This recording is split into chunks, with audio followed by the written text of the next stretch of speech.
Hello everyone, today we will talk about how to fix or how to solve the problem of download videos on the application of download images or videos on the application of WhatsApp. We click on settings. Here in this page, you will click on apps, default apps, app settings. On above here, you will search about WhatsApp and you will enter.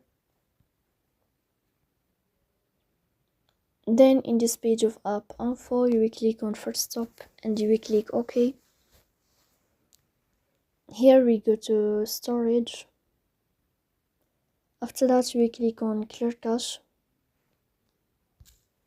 In the end, you can turn on your airplane mode and you can wait a moment to turn off your airplane mode again to fix that problem. So please don't forget to support